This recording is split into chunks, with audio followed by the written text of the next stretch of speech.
ಮಂಡ್ಯದಲ್ಲಿ ನೋಡಿ ಮುಂದುವರೆದಿದೆ auto gas problem. LPG gas bunk ಮುಂದೆ ಆಟೋ ಚಾಲಕರು ಸಾಲುಗಟ್ಟಿ ನಿಂತಿದ್ದಾರೆ. ನಿನ್ನೆ ರಾತ್ರಿ ಬಂದಿರುವಂತಹ ಗ್ಯಾಸ್ ಟ್ಯಾಂಕರ್ ಬೆಳಗ್ಗೆಯಿಂದ ಸರತಿ ಸಾಲಿನಲ್ಲಿ ಆಟೋಗಳು ನಿಂತಿದ್ದಾವೆ. ಒಂದು ವಾರದಿಂದ ಮಂಡ್ಯದಲ್ಲಿ ಇದೇ ರೀತಿಯಾದಂತಹ ಗ್ಯಾಸ್ ಸಮಸ್ಯೆ ಶುರುವಾಗ್ಬಿಟ್ಟಿದೆ. ಮುಂಚೆ 56 ರೂಪಾಯಿ ಇತ್ತು, ಈಗ ನೋಡಿದ್ರೆ 99 ರೂಪಾಯಿ ದರ ಏರಿಕೆ ಆಗ್ಬಿಟ್ಟಿದೆ. 1 to ಡಬಲ್ ಪೇ ಮಾಡಬೇಕಲ್ಲ ಅಂತ ಹೇಳಿ ಪಾಪ ಆಟೋ ಚಾಲಕರು ಕೂಡ ಕಣ್ಣೀರು ಹಾಕುವಂತ ಪರಿಸ್ಥಿತಿಗೆ ಒಳಗಾಗಿದ್ದಾರೆ. ಗ್ಯಾಸ್ ದರ ಏರಿಕೆಯಿಂದ ನಾವು ಹೆಂಗ್ರಿ ಜೀವನ ನಡೆಸಬೇಕು, ಜೀವನ ನಡೆಸೋದಕ್ಕೂ ಕೂಡ ಕಷ್ಟವಾಗ್ತಾ ಇದೆ. ಪ್ರಯಾಣಿಕರ ಬಳಿ ಆಟೋ ದರ ಹೆಚ್ಚಾಗಿ ಕೇಳಿಬಿಟ್ರೆ ಕೊಡಲ್ಲ.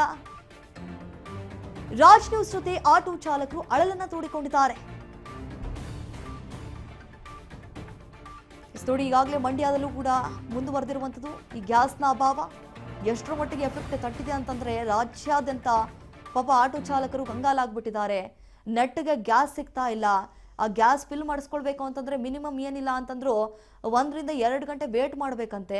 ಹಿಂಗೆ ಆಗ್ಬಿಟ್ರೆ ನಾವು ಜೀವನ ಹೆಂಗ್ ನಡೆಸೋದು, ಮನೆ ಮಠ ಹೆಂಗ್ ನೋಡ್ಕೊಳ್ಳೋದು ಅಂತ ಹೇಳಿ ಕೂಡ ಪಾಪ ಆಟೋ ಚಾಲಕರು ಅಳಲನ್ನ ತೋಡ್ಕೊಂಡಿದ್ದಾರೆ. ಈ ಬಗ್ಗೆ ನಮ್ಮ ಪ್ರತಿನಿಧಿ ಪ್ರವೀಣ್ ನಡೆಸಿರುವಂತಹ ಪ್ರತ್ಯಕ್ಷ ವರದಿ ನಿಮ್ಮ ಮುಂದೆ. ಮಧ್ಯಪ್ರಾಂತ ದೇಶಗಳಲ್ಲಿ ಯುದ್ಧ ಪ್ರಾರಂಭವಾಗಿದ್ದ ಹಿನ್ನೆಲೆ ದೇಶದಲ್ಲಿ ತೈಲ ಅಭಾವ ಪ್ರಾರಂಭವಾಗಿತ್ತು. ಮಂಡ್ಯದಲ್ಲಿ ಕೂಡ ಆಟೋ ಎಲ್ಪಿಜಿಗೂ ಕೂಡ ಸಾಕಷ್ಟು ಅಭಾವ ಉಂಟಾಗಿತ್ತು. ಕೆಲವು ದಿನಗಳಿಂದ ಬಂಕ್ಗಳು ಬಂದಾಗಿತ್ತು. ಇದೀಗ ಏನು ಗ್ಯಾಸ್ ಲಭ್ಯವಾಗ್ತಿದೆ, ಆದರೆ ಈಗ ಸರತಿ ಸಾಲಿನಲ್ಲಿ ನಿಂತು ಆಟೋ ಚಾಲಕರು ಗ್ಯಾಸ್ ತುಂಬಿಸಿಕೊಳ್ಳಲು ಮುಂದಾಗಿರುವಂಥದ್ದು. ಈಗ ದೃಶ್ಯಾವಳಿಯನ್ನು ನೋಡ್ಬೋದು. ಮಂಡ್ಯ ನಗರದ ನಂದಾ ಸರ್ಕಲಲ್ಲಿ ಈ ಒಂದು ದೃಶ್ಯಾವಳಿಯನ್ನು ನೋಡ್ತಾ ಇದ್ದೀವಿ.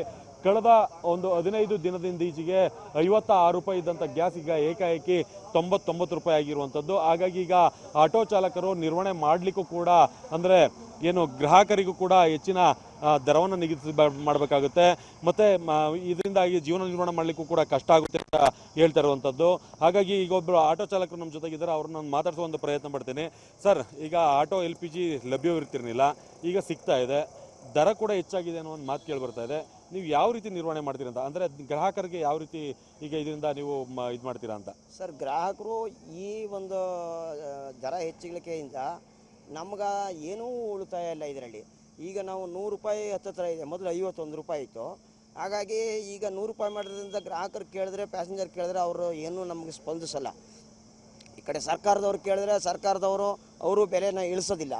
ಹಾಗಾಗಿ ಕೇಳಿದ್ರೆ ಅಲ್ಲಿ ಮಧ್ಯಪ್ರದೇಶದಲ್ಲಿ ಕದನ ಆಗ್ತದೆ ಅಂತಂದರೆ ಅಲ್ಲಿ ನೋಡಿರೋರು ಯಾರು ಅದೆಲ್ಲ ನಮಗೆ ಗೊತ್ತಿಲ್ಲ. ಇವತ್ತು ಇದಕ್ಕೆ ಸಂಬಂಧಪಟ್ಟ ಅಧಿಕಾರಿಗಳು, ಮುಖ್ಯಮಂತ್ರಿಗಳಾಗಲಿ ಯಾರೋ ಒಬ್ಬರು ಬಂದು ನಮಗೆ ಗ್ಯಾಸ್ ಸಮಸ್ಯೆನ ಸ್ವಲ್ಪ ಬಗೆಹರಿಸಿದ್ರೆ, ಇಲ್ಲಿ 3 ಗ್ಯಾಸ್ ಬಂಕ್ಗಳಿದೆ ಮಂಡ್ಯದಲ್ಲಿ. ಬರೋದೇ ಒಂದೇ ಒಂದು ಬಂಕ್ಗೆ ಆನೆ ಹೊಟ್ಟೆಗೆ ಅರೆಕಾಸಿನ ಮಜ್ಜಿಗೆ ಅಂತಾರಲ್ಲ, ಆ ರೀತಿ ಆಗಿದೆ.